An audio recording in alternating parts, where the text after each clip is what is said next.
enfant de 6 mois passé par une intervention chirurgicale où on ouvre le cœur et tout pour fixer ce qui a fixé bébé. Il a un problème dans le cœur et dans le cerveau. Et puis, c'est beaucoup de choses, beaucoup de questions. Le diable est derrière ta foi. Il veut que tu réunis Dieu réunis Dieu et meurs. Mais ne le réunis pas, reste là. Dieu a fait quelque chose pour l'autre. Bébé, on l'avait opéré, finalement. Mais hier, j'ai suivi un témoignage où un enfant qui avait la même situation que mon enfant, Dieu l'a guéri totalement. Totalement.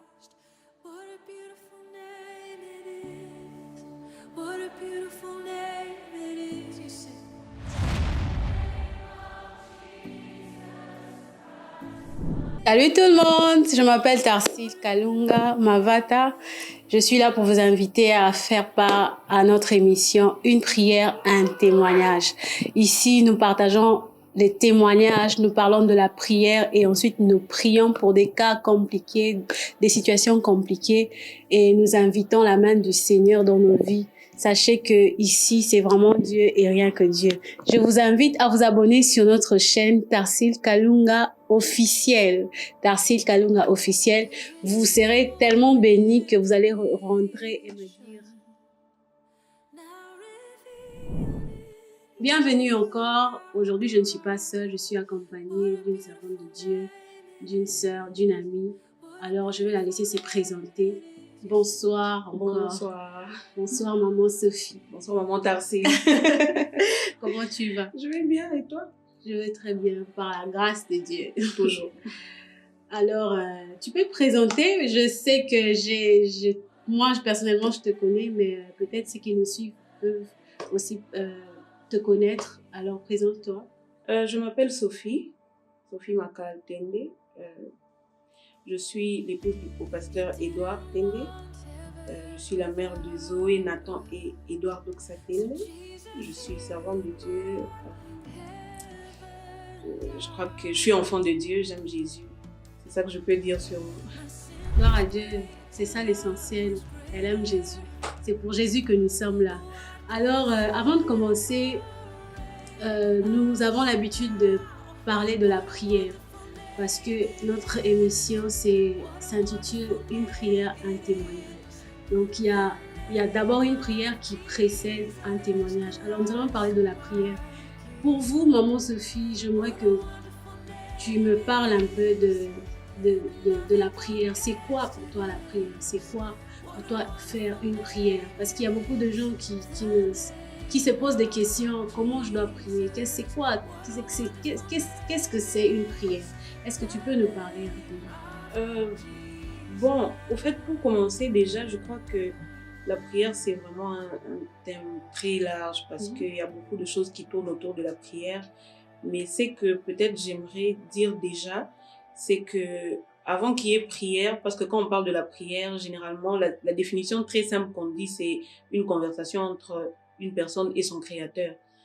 Donc, pour moi, je pense que la prière, c'est une connexion, déjà, parce qu'il ne peut pas y avoir de prière ni de conversation quand il n'y a pas de connexion, tu vois. Je peux pas quitter chez nous à la maison quand on habitait chez nos parents, je vais chez le voisin et je commence à m'adresser au voisin. Voilà, voisin, j'ai tel problème de Minerval, est-ce que tu peux m'aider? Même s'il a beaucoup d'argent, même s'il a la volonté, il peut ne pas le faire parce que il n'y a pas de connexion. Donc, déjà, je pense que pour arriver à parler de la prière, il faut déjà d'abord rentrer sur la base de la connexion. C'est très important pour moi parce que la prière seule ne suffit pas. Tu sais, il y a ce verset où on dit vous demandez mais vous ne recevez pas parce que vous demandez mal. Alors, sur la formule de comment prier, sur toutes les questions qu'on se pose autour de la prière, je pense que la base serait de savoir pourquoi je prie, comment je prie, tu vois. Je me rappelle dans la Bible, les disciples ont posé la question à Jésus. C'était après que Jésus ait fait un miracle. Mais les disciples posent la question à Jésus. Il leur dit, Maître, apprends-nous à prier. Parce qu'ils ont vu Jésus faire plein de choses, des miracles, opérer plein de choses qui leur dépassaient, des choses ils étaient surpris. Et ils disent, apprends-nous à prier. Et ce qui me touche, c'est que la première phrase que Jésus leur dit, c'est quand vous priez, dites notre Père. Donc, il y a la notion ici de la connexion, l'appartenance, de connaître mon identité quand j'entre dans la prière. Qui est la personne à qui je m'adresse? Moi-même, quelle est mon identité? Et pourquoi je vais chez celui chez qui je m'approche, au fait, pour prier, pour demander. Donc, la première des choses, comme je dis là-bas, c'est vraiment la connexion. La prière, c'est cette connexion qui doit avoir entre nous et le Dieu vers qui nous nous adressons. Après, il y a plusieurs sortes de prières. Il y a des prières de supplication, il y a des prières d'adoration, il y a des prières de combat, il y a toutes sortes de prières en fait, que nous pouvons appliquer dans notre vie en tant qu'enfants de Dieu. Mais vraiment, j'aimerais aussi inciter et dire que la prière est très importante parce que c'est la seule chose qui nous permet de vraiment parler à Dieu, parler au Saint-Esprit et être en communion avec lui. C'est ça que je peux dire auprès de Dieu. Gloire à Dieu, gloire à Dieu. Je me rappelle que quand on était enfant, il y avait une chanson qu'on chantait « La prière est un dialogue d'un chrétien avec son Dieu ». En tout cas, je pense que c'est ça la base, c'est ce que tu viens de dire. Et après, comme tu nous as dit qu'il y a beaucoup de sortes de prières, et ça dépend de quelle situation tu te retrouves. Oui, ça dépend, mais déjà, par exemple, quand tu te réveilles, l'action de grâce, c'est une prière. Rendre grâce à Dieu parce que tu as le souffle de vie, tu t'es réveillé, c'est déjà une prière. Dieu aime la reconnaissance. Il aime beaucoup la reconnaissance et très souvent, on oublie de dire merci pour les petites choses qu'on voit, mais c'est important de rendre grâce à Dieu. Et puis il y a les prières d'intercession aussi. D'ailleurs, j'ai oublié, il y a les prières d'intercession que tu peux faire. Prions pour ton époux, ta famille, tes enfants. Je me rappelle d'ailleurs parce que dernièrement à l'église, on a parlé de la famille. Il y a ces grands hommes de Dieu qui ont été les fondateurs de l'église, de l'église, dans l'histoire de l'église. Leur mère, j'ai lu l'histoire de ces fondateurs, au fait, de l'église méthodiste. Leur mère avait l'habitude de prier chaque jour à midi, elle prenait le temps pour prier pour ses enfants, justement. Donc, et ce genre de prière, ça produit des choses qui sont éternelles, tu vois, qui ne finissent pas. Donc, bref, pour dire la prière, il y a toutes sortes de prières et c'est tellement vaste et illimité parce que Dieu, tu peux le chercher. Au fait, Dieu veut qu'on le cherche. Mais comme cet homme-là de Dieu a dit, en même temps, il veut qu'on le cherche, en même temps, il se cache. Parce que la gloire de Dieu, c'est de cacher des choses. Alors, nous devons continuellement le chercher. Et quand tu remarques, tu regardes les gens qui ont cherché Dieu, ils se sont pas arrêtés, ils ont continué à chercher Dieu. Parce que Dieu est un mystère. Tu peux le trouver aujourd'hui, il te montre son dos, demain il te montre sa face, le lendemain il te montre sa main. Et il veut continuellement qu'on ait cette relation-là. C'est comme ça qu'il y a la connexion et il doit y avoir cette relation qui se maintient, en fait. Et ça se maintient par la prière, justement. Donc, la prière, on peut dire, elle doit faire partie de la vie d'un chrétien. Oui, elle doit faire partie. Hein. Normalement, ça doit être notre oxygène. Ça doit on doit être en train de faire ça. Dernièrement, je suivais le témoignage d'une femme aussi de prière. Elle dit, je prie beaucoup en langue.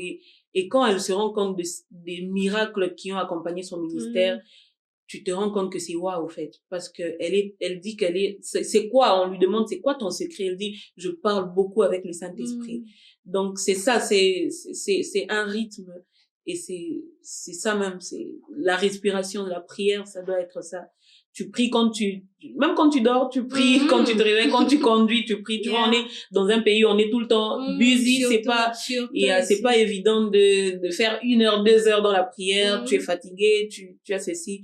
Mais toute occasion que tu as est bonne pour parler au Saint-Esprit. Tu n'as pas besoin de chercher des heures précises. Oui. Seulement, parce que parfois ça peut être une recommandation de la part de Dieu, mais t'es pas obligé. À chaque fois que tu sens que tu as un peu de temps, tu peux prier. D'ailleurs, j'aimerais même encourager les mamans, par exemple. Je me rappelle, il y a une dame qui m'a aussi dit, elle m'a dit, tu sais, tu peux être très occupée avec les enfants, ça brouille, c'est beaucoup de bruit dans la maison, mais à un moment, tu peux t'évader, tu vas vite dans ton closet, tu fais même 1 minute juste, tu dis à Dieu, Seigneur, tu vois combien je suis occupée, mais je viens juste ici pour me ressourcer un peu, parce que parfois c'est overwhelming et ça, il y a beaucoup de stress dans la vie qu'on a, on court tellement que parfois on oublie de s'arrêter. Donc elle me conseille justement d'avoir un moment où tu te poses un peu et tu parles au Saint-Esprit. Ça te fait revivre, ça te fait que le Saint-Esprit te parle, te communique certaines choses pour continuer ta vie. Donc, c'est un peu ça. Amen, amen, en tout cas, gloire à Dieu. Mais tout à l'heure, tu étais en train de me donner le témoignage d'une femme qui priait et qui voyait, qui voyait des miracles au travers de sa prière. Est-ce que tu veux juste nous rassurer que la prière a des effets, la prière produit des effets? Mais, je pense que c'est ça qui va nous emmener à notre témoignage. Est-ce que vraiment la prière produit des effets? Parce qu'il y a des gens qui disent, mais bon, je prie, mais bon, je ne vois rien. Est-ce que vraiment la prière, c'est nécessaire? Est-ce que la prière produit des effets? Bon, s'il y a une prière, donc il y a un témoignage. C'est même pour ça qu'on est là. Vraiment, oui, la prière produit des effets. En tout cas, la prière produit des effets.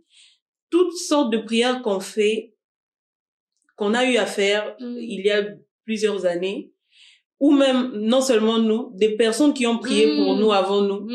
You don't have no idea, like, peut-être aujourd'hui tu peux être en train de passer par des choses et le Seigneur te préserve peut-être d'un accident, de quelque chose. Peut-être c'est même pas ta prière, c'est la prière de ta grand-mère qui a servi le Seigneur, qui a beaucoup prié pour les générations futures. Donc la prière produit des effets. C'est comme ça qu'il faut vraiment prier. Pourquoi le Seigneur nous demande de prier sans cesse? Qu'est-ce qu'on fait quand on prie sans cesse? Tu vois, et puis il y a des prières aussi révélées. Tu sais, il y a des temps où moi personnellement, je suis en train de prier et Dieu me met un nom dans mon cœur, le nom de quelqu'un. Je ne suis pas en contact avec la personne, je ne sais pas ce que la personne vit, mais il me met un poids dans mon cœur au point où je dis, Seigneur, qu'est-ce qu'il y a avec cette personne? Et je prie pour cette personne jusqu'à ce que le poids me quitte, parce que je ne suis pas en paix quand ce poids n'est pas parti. Et je ne vais même pas poser la question à la personne, qu'est-ce qui se passe? Est-ce que tu vis quelque chose? Je prie tout simplement. Donc, il y a des moments quand tu pries. Le Seigneur peut te mettre des personnes au cœur. Dieu peut te dire, prie pour quelqu'un à Kinshasa, une femme qui vend au marché, par exemple. Mais toi, tu es ici, tu ne sais pas, tu vois. Donc, déjà, si tu peux prier pour des gens et que Dieu les protège, que dire des personnes que tu connais? Que dire de ta famille? Que dire de tes enfants? Que dire de tes petits-enfants que tu n'as pas encore vus de tes yeux? Donc, la prière, c'est aussi un investissement qu'on doit faire pour nos familles, au fait, pour nos propres vies à nous, tu vois. Ça, c'est trop fort. La prière est un investissement. Alors, en tout cas, je te conseille de ne jamais arrêter de prier. Je pense que même dans la Bible, la parole de Dieu nous dit, priez jusqu'à ce que votre joie soit parfaite. C'est-à-dire, Dieu sait que à la fin de la prière, il y a quelque chose. Il veut que tu continues, que tu n'arrêtes pas, que tu avances jusqu'à ce que tu verras ce que tu cherches. Oui. Bon, j'aimerais quand même ajouter aussi une chose. Il y a ce concept où on se dit, quand on va prier, c'est seulement pour demander à Dieu des choses. Tu vois, parce que on dit que, est-ce que la prière produit des effets? Je prie, je ne vois rien. Et ça pousse certaines personnes à abandonner parce qu'ils ne voient justement rien. Mais Dieu a ses objectifs, faut pas oublier. Tu vois, l'objectif de Dieu, c'est que quand on entre dans la prière, qu'on le connaisse lui et qu'on connaisse son cœur. Parce qu'on peut arriver à prier, on demande à Dieu des choses, mais Dieu doit nous faire confiance. C'est comme ça que je dis, on doit garder cette relation. Et quand tu gardes la relation avec Dieu, tu connaîtras le cœur de Dieu. Tu vas savoir qu'est-ce que Dieu veut. Tu vois, si mon enfant de 2 ans me demande une voiture, je vais justement pas la lui donner. Alors, c'est comme ça que quand on va vers Dieu, on lui demande des choses et il nous donne pas parce qu'il est méchant, pas parce qu'il est mauvais, mais parce que c'est justement un père responsable.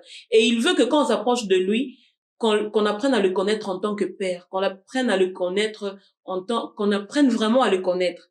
Tu vois, on ne court pas derrière les bénédictions, les choses que Dieu donne, mais normalement on doit courir vers le Dieu lui-même qui donne ces choses, tu vois. C'est comme ça que tu vas voir des gens qui abandonnent Dieu parce que Dieu ne m'a pas donné ceci. Tu vas voir des gens qui abandonnent Dieu et disent pourquoi si Dieu existe, il y a toujours des mauvaises choses qui arrivent, il y a toujours des guerres. Non, Dieu veut qu'on s'approche de lui pour le connaître, pour connaître son cœur. Il a beaucoup de bonnes choses qu'il donne. Et les bonnes choses qu'il donne, c'est pas le matériel, premièrement. Les bonnes choses qu'il donne, c'est lui d'abord, c'est sa présence, c'est être bien quand tu es avec lui, tu vois. C'est vraiment un exercice à faire. Et je peux dire que même moi, ça m'est vraiment arrivé des temps où je me dis, I just want to be there, tu vois. Je ne veux pas prier pour que tu me donnes des choses, mais je veux juste que en moi je sois comblée, tu vois, que je sois vraiment comblée, parce que les choses du monde ne peuvent pas combler le vide qui se trouve en toi, et il y a que la présence de Dieu qui peut la combler. Et c'est comme ça que dans la prière, tu peux ne pas connaître la formule, il y a pas de formule, c'est juste de dire à Dieu, Seigneur, je suis là. Qu'est-ce que tu veux? Amen. Et c'est par là que ça commence, c'est un long chemin. C'est lui-même qui t'y emmène. Et c'est juste merveilleux, en fait. Amen, Yeah. c'est vraiment merveilleux. En tout cas, j'ai été bénie. Moi, je suis en train d'être bénie ici. Je ne sais pas là où vous êtes, si vous êtes aussi bénie. Amen. En tout cas, Dieu est en train de nous faire du bien. La prière, c'est vrai, elle doit être une vie pour vous. Mais n'allez pas, comme on a dit ici, n'allez pas d'abord pour chercher de choses. Allez d'abord vous-même vous donner à Dieu. Devenez une prière. Devenez d'abord une prière au lieu de venir prier juste pour demander des choses à Dieu. Parce que je pense que si vous avez les dieux que vous cherchez, vous ne chercherez plus ce que vous êtes en train de chercher. Évidemment, ça c'est... Yeah, vous n'allez plus chercher parce que celui que vous possédez en vous est capable de vous donner tout ce que vous cherchez. Est-ce que tu peux dire un petit mot avant de passer au message à ces personnes qui sont en train de prier et qui pensent que c'est fini, j'arrête parce que ça ne va pas et tout. Qu'est-ce que tu peux lui dire? Juste un petit mot. En tout cas, n'abandonne pas, n'abandonne vraiment pas, tu vois. Dieu sait ce qu'il recherche en toi. Il ne cherche pas que tu viens dans sa présence et puis tu sors avec des choses et que tu manques le but et l'objectif. En tout cas, fais un effort pour que quand tu arrives devant Dieu, que tu t'abandonnes juste à lui. N'abandonne pas Dieu parce que tu n'as pas vu telle chose ou telle chose arriver, se réaliser. On est en train de parler de témoignages. J'aimerais même profiter pour dire que hier, j'ai suivi des témoignages. Il y a une prière qui passait et il y a des témoignages qu'on donnait. Le témoignage pour lequel moi je veux témoigner là, parce que vers la fin, pour ceux qui suivent, ils sauront ce qui s'est passé. Mon bébé, on l'avait opéré finalement. Mais hier, j'ai suivi un témoignage où un enfant qui avait la même situation que mon enfant, Dieu l'a guéri totalement. Totalement. Donc à un moment, j'étais là, comment Dieu n'a pas guéri mon fils, tu vois? Et puis après, je me suis dit, Dieu reste Dieu. Donc même quand tu n'as pas ce que tu lui demandes, il reste Dieu. Anyways. Donc, il faut continuer. Il faut surtout pas abandonner. Le diable est derrière ta foi. Il veut que tu réunis Dieu réunis Dieu et meurs. Mais ne le réunis pas. Reste là. Dieu a fait quelque chose pour l'autre. Il a des bonnes choses pour toi. Il faut pas t'inquiéter. Amen. Amen. N'abandonne pas. N'abandonne surtout pas. En tout cas, nous prions que Dieu te fortifie, que Dieu te donne la force pour que tu n'abandonnes pas. Nous allons passer au témoignage. C'est vraiment quelque chose que je pense que vous serez bénis. Soyez juste attentifs. Et vous êtes tombée enceinte. Qu'est-ce qui se passe après? La troisième fois que je tombe enceinte. Les deux premiers, en tout cas, grossesse normale, rien de compliqué, tout va très bien dès le début jusqu'à la fin. Mais la troisième fois, 4 ans après que j'ai eu le deuxième, quelle longue histoire. Quelle expérience, une expérience bizarre, compliquée, mais gloire à Dieu, Dieu était dans l'histoire, il était l'auteur de l'histoire même. Dieu était dans l'affaire, comme dit mon pasteur. Toujours, Dieu était dans l'affaire. Donc je vais à l'hôpital la première fois et c'est là que les problèmes commencent, les diagnostics, on me diagnostique que non, le bébé il a un problème dans le cœur et dans le cerveau. Et puis, c'est beaucoup de choses, beaucoup de questions. On me pose trop de questions et tout. Et tout commence par là. On me met dans la catégorie de high risk pregnancy. Donc, je dois passer par beaucoup de tests. Une grossesse à haut risque. Yeah. Okay. Donc, je dois passer par beaucoup de tests, beaucoup d'examens du côté de l'hôpital. Non, pour les tests prénatales et puis à l'hôpital où on s'occupe du cœur chez les enfants pour la cardiologie au fait. Donc je devais faire les deux parallèlement. C'était tellement fatigant. En tout cas, la période de la grossesse c'était tout ça, c'était beaucoup de stress, beaucoup de stress. Donc c'est tout ça qui se passe, mais ça s'arrête pas là. Quelque temps avant d'accoucher, on me dit avec la situation qu'il a au cœur, quand il doit naître, il doit passer par une intervention chirurgicale. Donc, moi, déjà, dans ce temps-là, je suis dans l'optique, non, tout ça, ce sont des mensonges. Moi, mon enfant ne passe pas par là, mon enfant va bien, vous êtes des menteurs. D'abord, en tant que chrétien, avant de commencer, quand on t'annonce tout ça, qu'est-ce que tu t'es dit? Qu'est-ce que tu t'es dit? Tu t'es fend? Qu'est-ce que tu t'es dit? tu commences à te poser des questions. Pourquoi? Qu'est-ce qui se passe? Qu'est-ce que j'ai fait? Bon, c'est beaucoup de choses, tu vois, beaucoup d'informations qu'on te donne quand tu arrives là, on met beaucoup d'informations déjà, mais quand je vois le docteur et tout ce qu'elle est en train de dire, je me dis, ça, c'est pas vrai, ça, c'est pas mon fils. Ça peut pas être moi, ça peut pas être mon enfant. Moi, mon enfant est en bonne santé. Et en tout cas, il y a ce verset qui me revenait, avant que tu sois né, je te connaissais et j'étais tissée dans le sein de ta mère. Donc moi, sachant que mon enfant était en train d'être tissé par Dieu, je me disais, Dieu ne peut pas tisser quelque chose d'imparfait. Donc il est en train de tisser un truc, pas un truc, une personne parfaite.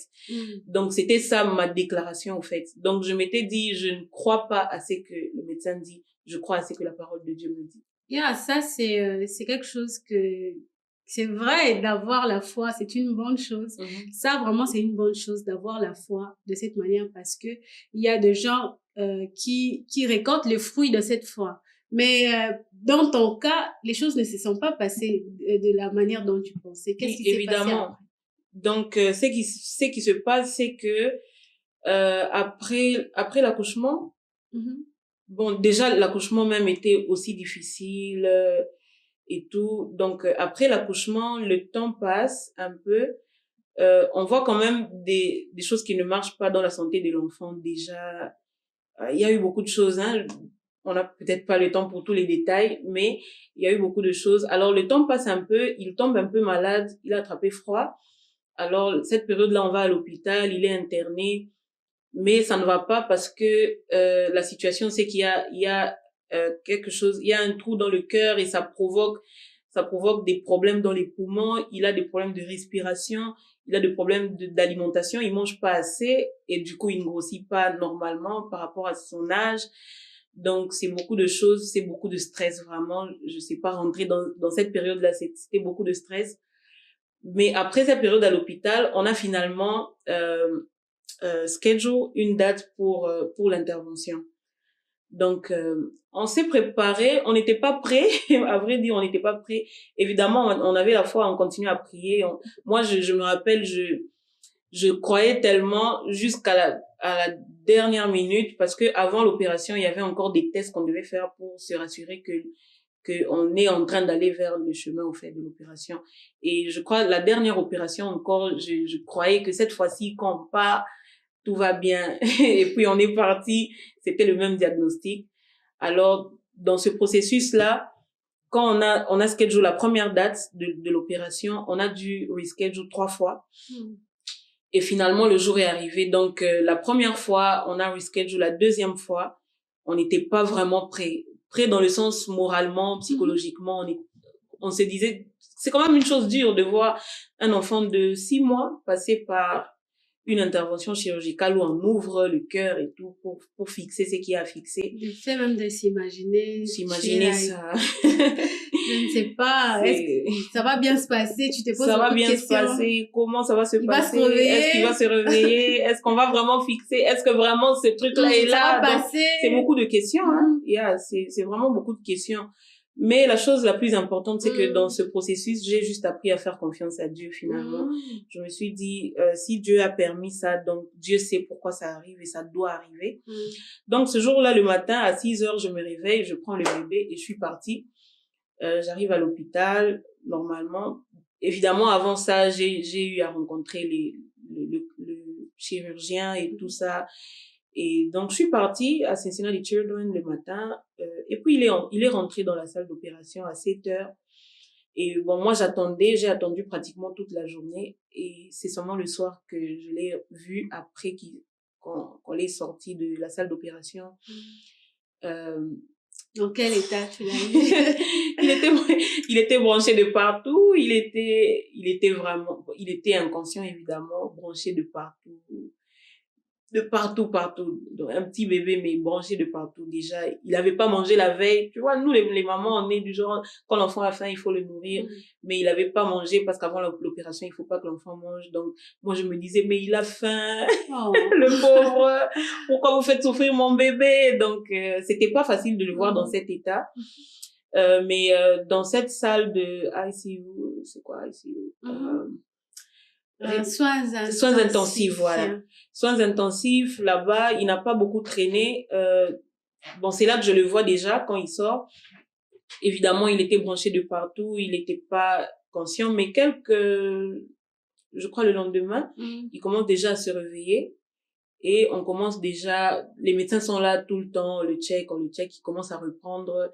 Deuxième jour, troisième jour, il mange beaucoup, beaucoup. Quatrième jour, on commence déjà à débrancher quelques trucs.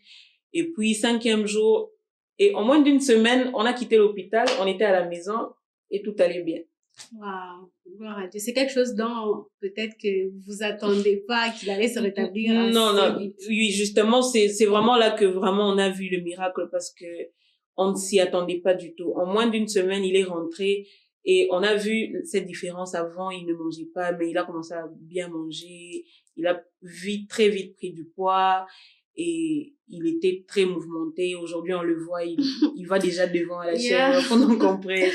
Donc, en tout cas, le rétablissement est allé très vite. On s'y attendait pas du tout. Et en tout cas, nous l'avons vu aujourd'hui, c'est un bébé qui est, je sais pas, il est juste courageux. Il fait tout ce que les enfants de son âge peuvent faire. Avant, c'était des questions. Pourquoi il respire comme ça? Pourquoi il fait ça? Mais gloire à Dieu. Les problèmes ici, j'aimerais vraiment parler de. Je voulais vraiment parler de ce qui a fait en sorte que toutes ces choses se passent de cette manière. J'aimerais vous rassurer que c'est pas parce que ça devrait se passer comme ça. C'est parce qu'il y a eu des gens qui ont su faire confiance à Dieu. Ils ont fait confiance en Dieu pendant tous les processus jusqu'au point où Dieu les a montré sa fidélité. Est-ce que tu peux un peu parler de ça?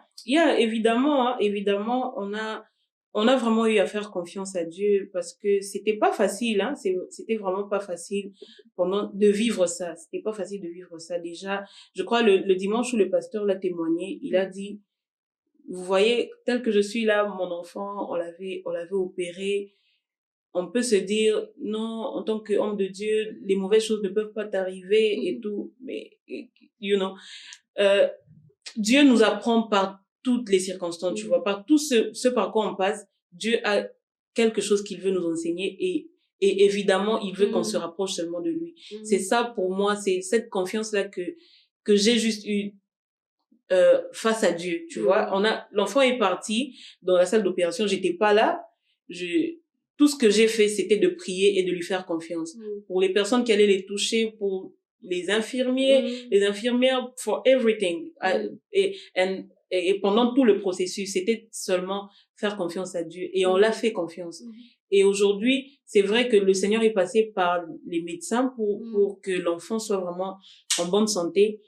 Mais c'est Dieu qui guérit, tu vois, c'est Dieu qui guérit. La parole de Dieu déclare, c'est Dieu qui bénit et sa bénédiction ne se fait pas accompagner de chagrin.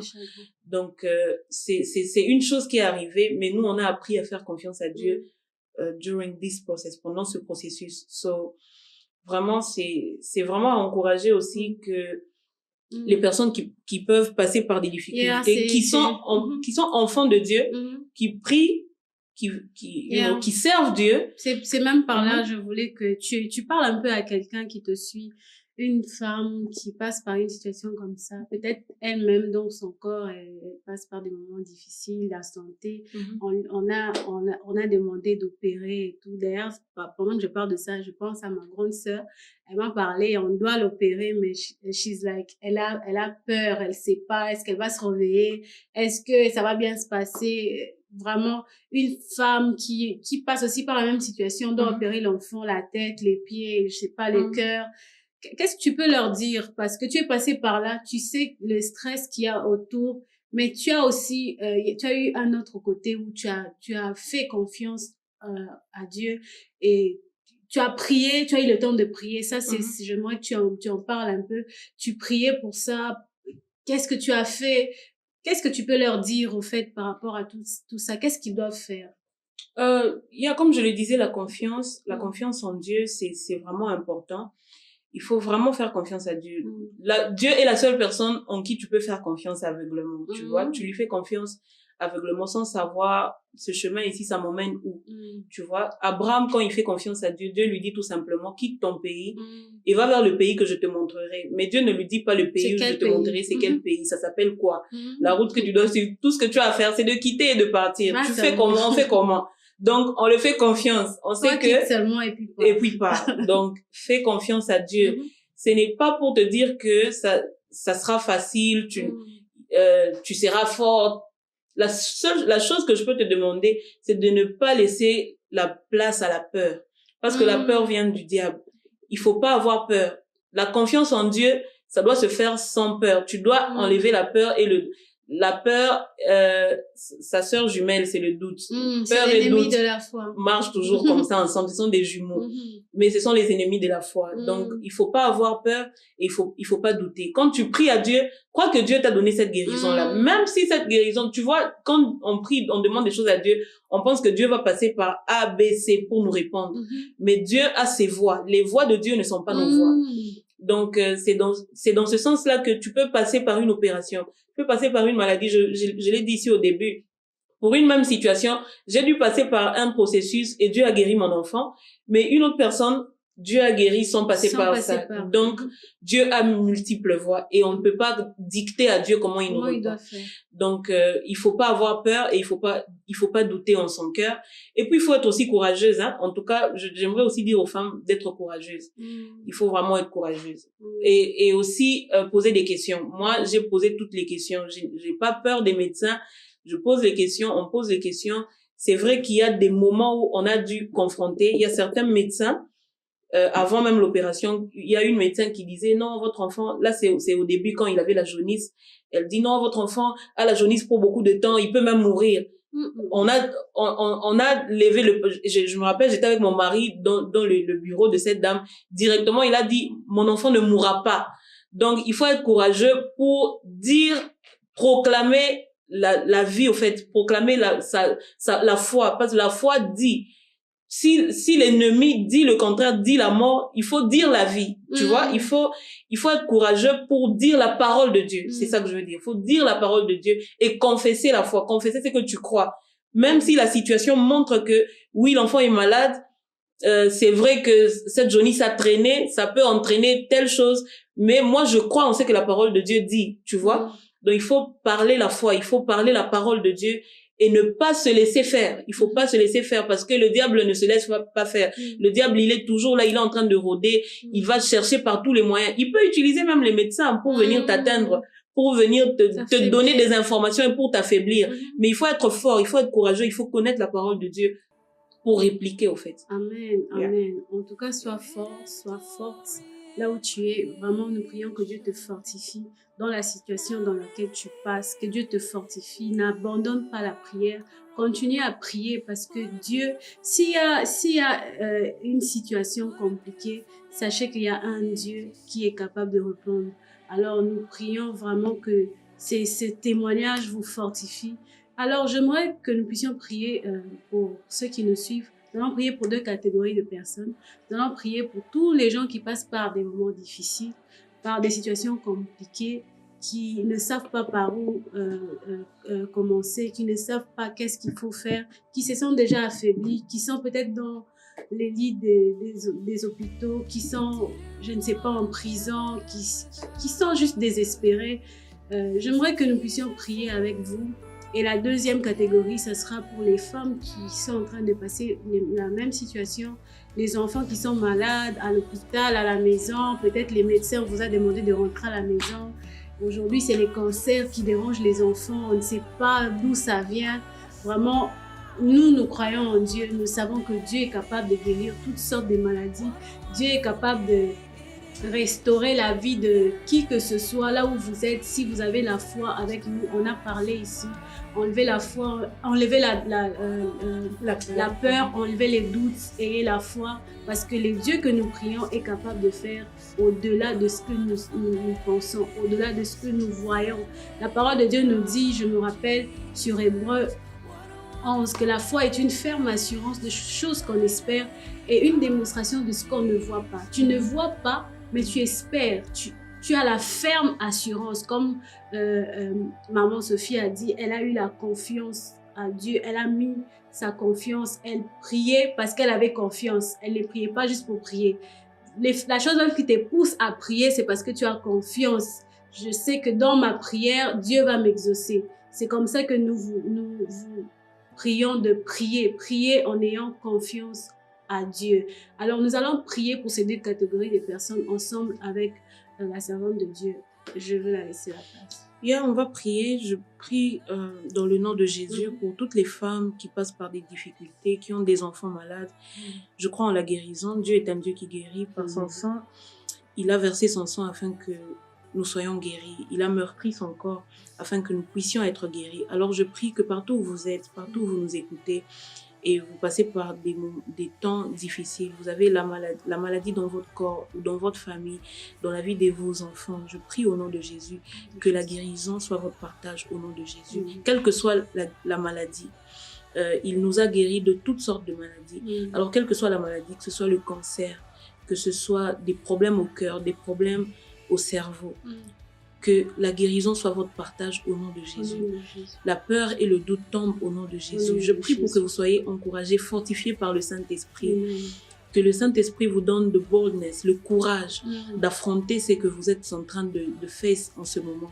Que le Saint-Esprit vous donne la capacité de proclamer sa parole avec foi, afin de voir ses résultats. Dans le nom de Jésus, je prie. Amen. Amen. Amen. Gloire à Dieu. En tout cas, que Dieu vous bénisse là où vous êtes. Croyez que vous êtes guéris. Croyez que vous êtes restaurés. Croyez que Dieu vous a béni. Croyez que Dieu vous a béni. En tout cas, merci. Merci beaucoup. Merci d'être là. Merci d'exister. Nous sommes bénis de vous avoir. Je suis bénie de t'avoir. Comment? Tu es bénie de m'avoir? Ok. Moi, je suis bénie de t'avoir. Ok, gloire à Dieu. Non, merci, c'est un plaisir, c'était un plaisir d'être là à Une prière, un témoignage. C'est une émission, je l'ai toujours dit, c'est une émission révélée dans des temps comme les temps que nous sommes en train de vivre. Nous avons besoin de ce genre d'émission. Donc, en tout cas, nous bénissons vraiment cette émission aussi, que ça aille vraiment loin, que le Seigneur fasse encore des bonnes choses. Et en tout cas, on est là. Merci beaucoup. Merci aussi à tous ceux qui nous suivent. Voilà. Merci beaucoup. Je dis merci à Dieu d'abord qui nous a permis d'avoir ces moments. Gloire au Seigneur. Merci à mon frère bien-aimé qui est derrière la caméra, le frère Ramsès. En tout cas, c'est une bénédiction pour nous. Vous ne savez pas comment, mais c'est une bénédiction pour nous. Que Dieu lui bénisse, lui, sa femme et ses enfants. Amen. Gloire à Dieu. Sinon, bye, à la prochaine.